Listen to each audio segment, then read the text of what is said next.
एक घटना के अनुसार एमईएस के एसडीओ पांडे अपनी पत्नी के बारे में बहुत चिंतित थे, क्योंकि उन्हें लंबे समय से बुखार था और वो इतनी कमज़ोर हो गई थीं कि मृत्यु के करीब थीं।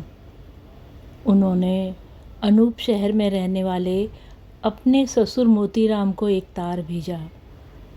ये समाचार सुनकर वृद्ध मोतीराम बहुत व्याकुल हो गए। वे अपने गुरु मौनी बाबा के पास गए, जो उस समय के बहुत बड़े संत थे।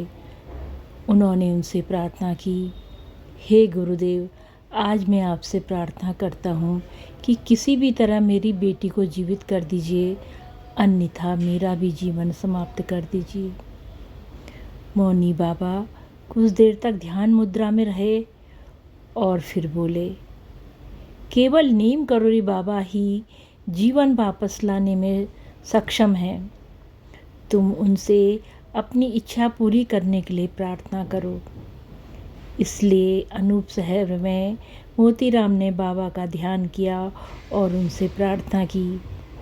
इसी बीच झांसी में बाबा पांडे जी के घर पहुँचे और पूछा, तुम्हारी पत्नी कैसी है?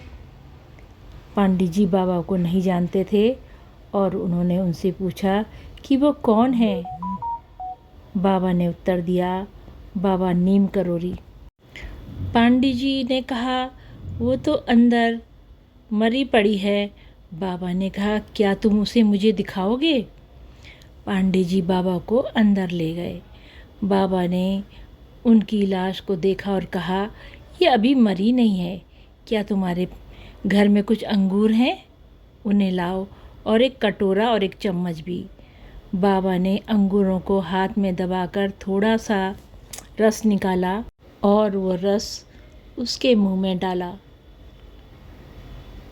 कुछ देर बाद उसकी नाड़ी चलने लगी और कुछ ही देर में उसने अपनी आंखें खोल दी। बाबा ने कहा, इसे अंगूर का रस और दूध पिलाओ, ये ठीक हो जाएगी। और फिर बाबा चले गए।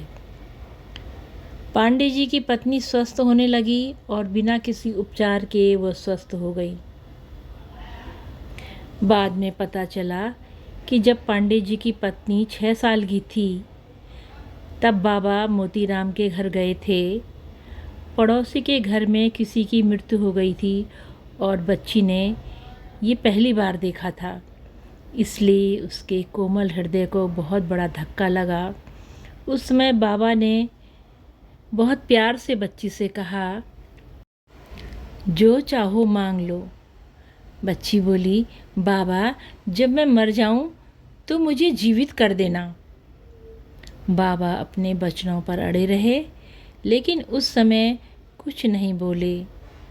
बाबा ने एक बच्चे को दिया, अपना वचन निभाया। जय हो नीम करोली बाबा की सदा जय हो, माँ सिद्धि की सदा जय हो। बाबा सदा अपने भक्तों का कल्याण करना प्रभु, कल्याण करना प्रभु। जय हो बाबा, जय हो, सदा ही जय हो।